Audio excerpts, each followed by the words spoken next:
بڑا احترام ہے، لیکن امام باڑہ بھی عالی مقام ہے۔ وہ آستان حق، یہ مکان امام ہے۔ بندے جو ہیں سرات دن، ان کا یہ کام ہے، سجدہ اگر ادھر تو ادھر بھی سلام ہے۔ عید ہو، ہولی، دیوالی ہو، کوئی تیوہار ہو، سب مناتے تھے انہیں پیرو جوان لکھنؤ۔ مندر و مسجد بنا کرتے تھے اکثر آس پاس، تھی پیام امن ناقص و اذان لکھنؤ۔ ہندو مسلم سکھ عیسائی میں باہم پریم تھا، فرق کرتے ہی نہیں تھے ساکنان لکھنؤ۔ آپسی الفت رواداری تھی شان لکھنؤ، مل کے رہتے تھے سبھی باشندگان لکھنؤ۔ لکھنؤ ان شہروں میں سے ہے جس کی اپنی الگ ایک پہچان ہے۔ زمانہ شاہی کے سیاح لکھنؤ کو باغات کا شہر کہتے تھے۔ لکھنؤ کے امام باڑے اور محرم کے مداح تھے۔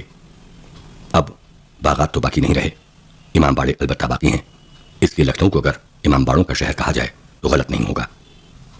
اسلامی فن تعمیر میں مسجدوں اور مقبروں کے بعد امام باڑوں کا ایک اہم مقام ہے، اور یہ اضافہ نوابین اودھ کے مذہبی انماق اور سرپرستی کا نتیجہ ہے۔ اگر امام باڑوں کی آرائش اور رونق دیکھنا ہے تو محرم کے مہینے میں دیکھیے۔ سال کے 11 مہینے تو ان کے آرام کا زمانہ ہے۔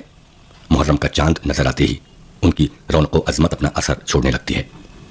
جس نے بھی محرم میں آصفی امام باڑے، چھوٹے امام باڑے اور امام باڑہ شاہ نجف کی روشنی دیکھی ہے، موم کی ذریح اور تازیوں کے شاندار جلوس دیکھے ہیں، وہ محرم کی تمدنی اہمیت اور افادیت کا اندازہ کر سکتا ہے۔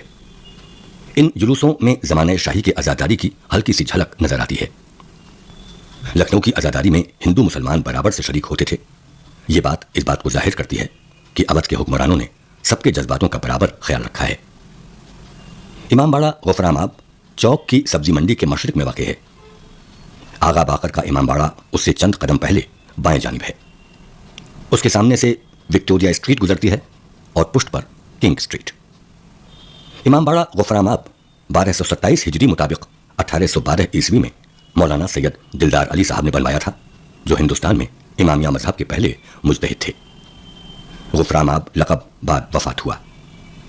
سید دلدار علی صاحب نے 1227 ہجری میں ایک لمبی چوڑی زمین لے کر امام باڑہ بنوایا۔ اس سے پہلے لکھنؤ میں امام باڑہ آصفی کے علاوہ 2 امام باڑے اور بنے ہوئے تھے۔ ایک امام باڑہ آغا ابو طالب جو کہ حسین گنج میں باغ آئینہ بی بی میں واقع تھا، لیکن اب اس کا نام و نشان بھی باقی نہیں رہا۔ دوسرا امام باڑہ آغا باقر خاں کا تھا، جو آج بھی اپنی آن بان شان کے ساتھ قائم ہے۔ امام باڑے کے دائیں جانب ایک کمرے میں بانی امام باڑہ، ان کی زوجہ اور ان کے چھوٹے بیٹے سید العلماء سید حسین مجتہد کی قبریں ہیں۔ تاریخ وفات 18 اکتوبر 1856 عیسوی بعہد واجد علی شاہ لقب بعد وفات ای مقام حاصل ہوا۔ ان کے علاوہ ایک چوتھی قبر بھی ہے جس کے سنگ مزار پر کتبہ ہے۔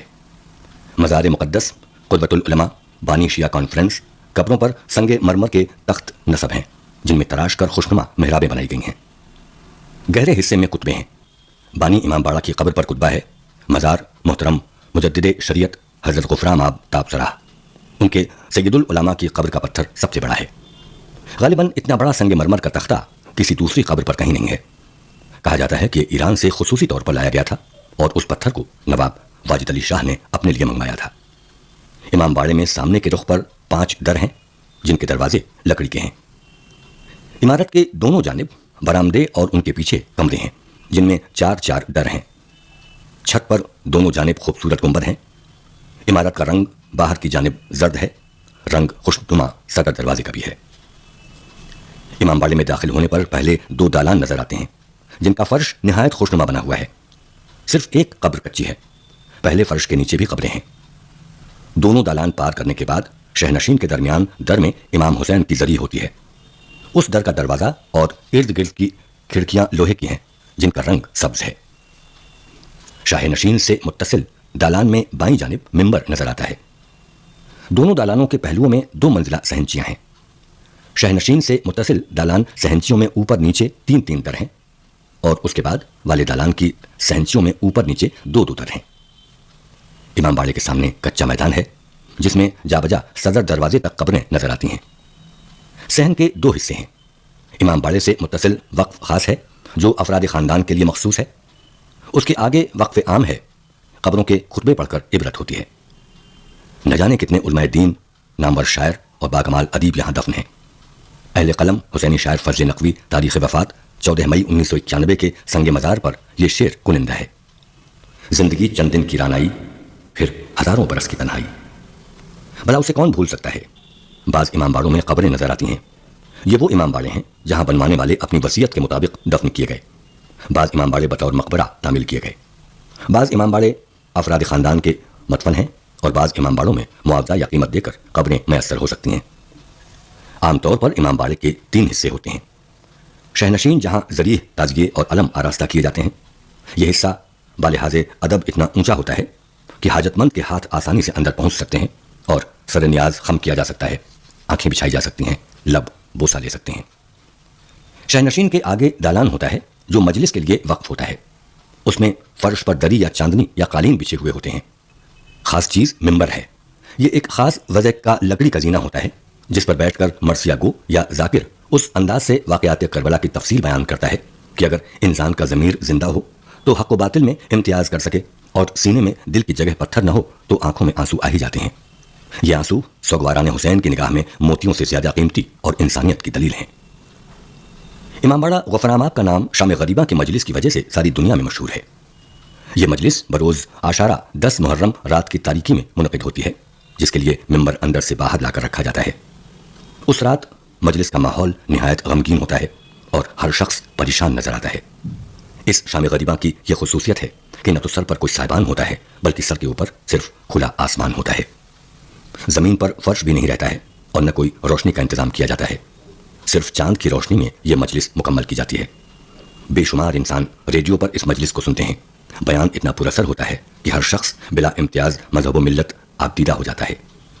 مولانا دلدار علی نقوی عرف غفران آپ کی ولادت 1166 ہجری مطابق 1752 عیسوی کی شب جمعہ نصیر آباد ضلع رائے بریلی کے ایک زراعت پیشہ سید خاندان میں ہوئی۔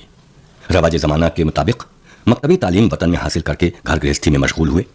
آپ کی ولادت کے وقت جس طرح آپ کے مکان میں نور سا چمکتا دیکھا گیا، اسی طرح کا محیر العقول واقعہ تعلیم کے سلسلے میں بھی پیش آیا۔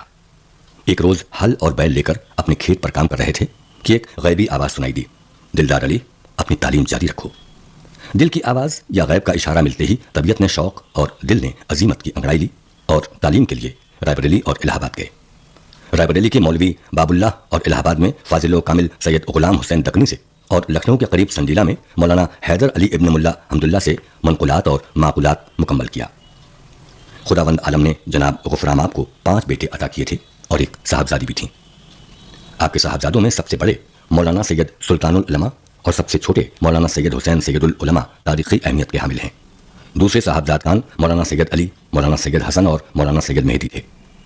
1235 ہجری کی 19ویں رجب از روئے تقویم 2 مئی 1820 کو اس عہد ساز شخصیت کا دور حیات پورا ہوا۔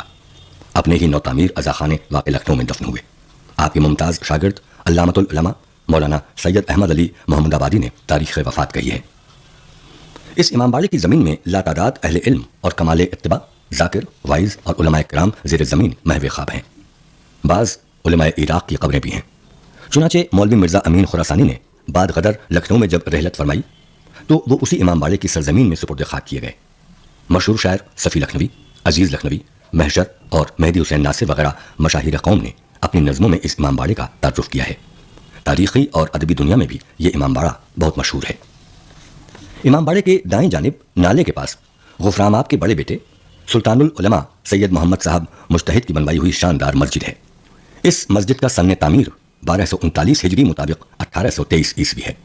سر صحن، گنبد و مینار ندارد، صحن میں ہشت پہل حوض، عمارت کسی اعلیٰ انجینئر کی ذہنی کاوش کا نتیجہ ہے اور اندر سے ہوادار ہے۔ سنگ تعمیر بجائے روکا کے پشت مسجد نالہ کی پشچم کی دیوار میں ہے۔ اس مسجد میں 5 وقت کی نماز جماعت سے ہوتی ہے۔ عیدین کی نمازوں کے ساتھ عید غدیر کی نماز بھی پڑھی جاتی ہے۔ سلطان العلماء نے 22 ربیع الاول 1284 ہجری مطابق 1868 عیسوی کو رحلت کی اور امام باڑے کے زریح والے دالان میں دفن ہوئے۔ امام باڑے کی موجودہ عمارت نئی ہے۔ تعمیر کا سلسلہ 1954 یا 1955 سے شروع ہوا اور اب تک جاری ہے۔ امام باڑہ غفران آب زمان قدیم سے مقبول خاص و عام ہے۔ ہر جمعرات کو عقیدت مند مرد عورتوں کا تانتا بنا رہتا ہے۔ شام کو ہزاروں کا مجمع ہوتا ہے۔ حدیث قصہ کی تلاوت اور حضرت علی کی شان میں مناجات ہوتی ہیں اور تبرک کا دسترخوان بھی بچھایا جاتا ہے۔ عورتوں کی مجلس اور مردوں کی مجلس دونوں کا اہتمام ہوتا ہے۔ عشرۂ محرم میں شاندار اور مخصوص انداز کی مجلسیں اس کی گہما گہمی میں چار چاند لگا دیتی ہیں۔ نوحہ اور ماتم کا سلسلہ بھی اس امام باڑے میں جاری رہتا ہے۔ امام باڑے کے اندر نہایت خوبصورت نقاشی کی گئی ہے۔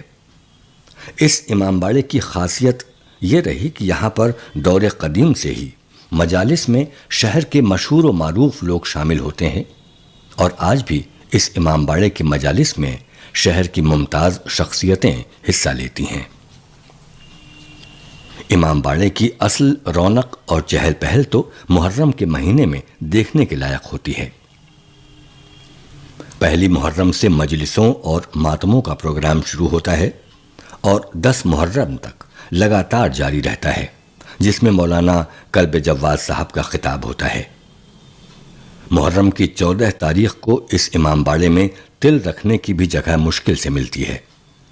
چاروں طرف زائرین اور ماتم کرنے والوں کا ایک سیلاب سا نظر آتا ہے، لیکن بھیڑ کا یہ سیلاب نہایت منظم طریقے سے سارے کام انجام دیتا ہے، اور اس بات کا بھی پورا خیال رکھا جاتا ہے کہ کسی زائرین کو کوئی تکلیف یا پریشانی نہ اٹھانی پڑے۔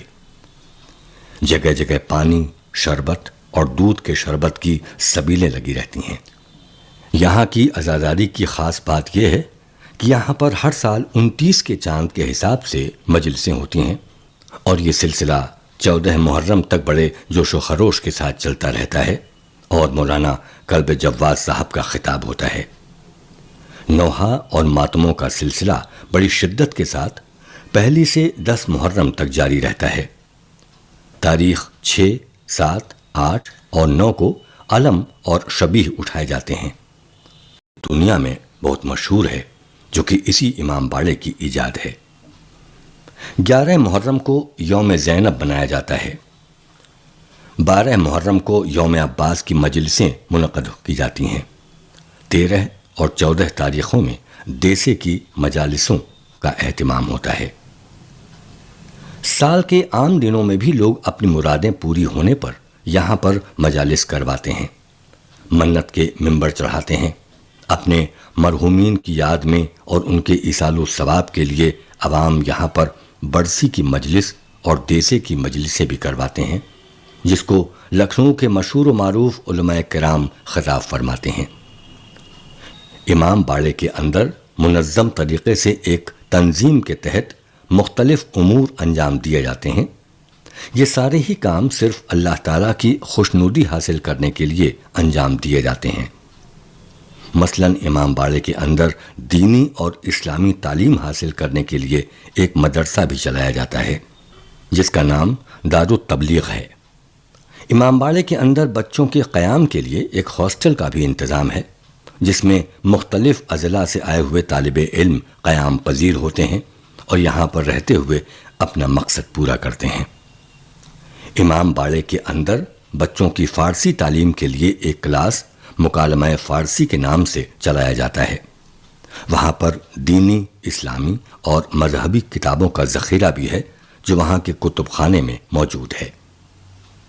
امام باڑے کی زمین پر ہی ایک بہت ہی کامیاب اور خوبصورت ہاسپٹل بھی موجود ہے، جہاں پر ہر طرح کی طبی سہولیات دستیاب ہیں۔ ہاسپٹل کی خاص بات یہ ہے کہ اس میں غریبوں اور ناداروں کا علاج مفت کیا جاتا ہے، اور یہ سارے ادارے صرف فلاحی کام کرنے کے لیے وجود میں لائے گئے ہیں تاکہ لوگ اس سے استفادہ کریں۔ موجودہ جدید تعمیری کام کا آغاز 1984 عیسوی سے مولانا کلب صادق صاحب کی زیر نگرانی میں ہوا، اور یہ سلسلہ اب تک جاری ہے۔ اب تو یہ امام باڑہ نہایت ہی خوبصورت نظر آتا ہے اور لوگوں کی نگاہوں کا مرکز بنتا ہے۔ امام باڑے کے 2 حصے ہیں، سامنے سے مردانہ، پیچھے زنانہ، آگے پیچھے صحن اور ارد گرد 4 دیواری ہے۔ امام باڑے کی زینت ذریح کے علاوہ ایک خاص وضع کا شیشے کا علم ہے جس کی ایک حیثیت ہے۔ امام باڑے کے اندر اور باہر صحن میں جا بجا قبریں ہیں۔ اس امام باڑے کے اندر کئی اور بھی قیمتی اور مبارک چیزیں موجود ہیں۔ حضرت امام حسین کی بھی ذریح موجود ہے۔ امام باڑے کے اندر امام حسین کی اور حضرت عباس کی زیارت بھی قابل دید ہے۔ امام باڑے کے اندر ایک کافی بلند منبر موجود ہے جس پر بیٹھ کر علماء کرام مجالس پڑھتے ہیں۔ عشرہ محرم کی مجلسوں میں حسینیہ، غفران آب، مدرسہ ناظمیہ، قصر حسینی، حسینیہ سید تقی صاحب وغیرہ کی مجلسیں بہت مقبول تھیں۔ حسینیہ غفران آب میں امدت العلماء مولانا سید کلب حسین عرف کبن صاحب مرحوم پڑھتے تھے۔ مولانا کی فصیح زبان کے ساتھ ان کی پختہ آواز جو کبھی گرفتہ نہیں ہوتی تھی مجلس میں ایک شان پیدا کرتی تھی۔ عاشورہ کا دن گزار کر اسی امام باڑے میں وہ شام غریبہ کی مجلس کو خطاب کرتے تھے جو ننگی زمین پر اندھیرے میں ہوتی تھی۔ یہ مجلسیں آج بھی ہوتی ہیں جن میں آج بھی بڑا مجمع ہوتا ہے۔ امام باڑوں کے اندر مجلسوں میں ایسے ایسے مرثیے پڑھے جاتے ہیں کہ لوگوں کا غم تازہ ہو جاتا ہے۔ لوگ اپنے آپ کو کربلا کے میدان میں تصور کرنے لگتے ہیں، گویا مرثیوں میں بیان کیا گیا واقعہ ان کی آنکھوں کے سامنے گردش کر رہا ہے۔ یہی وجہ ہے کہ سامعین اور زائرین اپنے آپ کو اس غم میں شریک ہونے سے روک نہیں پاتے ہیں اور خوب روتے بلکتے ہیں اور اس کے ذریعے سے اپنی عقیدت و محبت امام حسین اور اہل بیت سے ثابت کرتے ہیں۔ امام باڑہ غفران آب کے متولی ہمیشہ سے ہی ملک کے نامور علماء کرام رہے ہیں۔ مولانا کلب حسین صاحب مرحوم، مولانا سید کلب عابد مرحوم ماضی میں اس کے متولی رہ چکے ہیں جو کہ شہرائے آفاق شہرت کے مالک ہیں۔ موجودہ وقت میں کلب جواز صاحب اس کے متولی ہیں اور اپنی ذمہ داریاں بحسن خوبی انجام دے رہے ہیں۔ مولانا کلب جواز صاحب بہت مصروف ترین شخصیت کے مالک ہیں۔ جلسے جلوس اور شہر کے دیگر پروگراموں میں مدعو کیے جاتے ہیں اور اپنی شعلہ بیانی سے عوام میں ایک جوش اور ولولہ پیدا کر دیتے ہیں اور داد و تحسین کے حقدار بنتے ہیں۔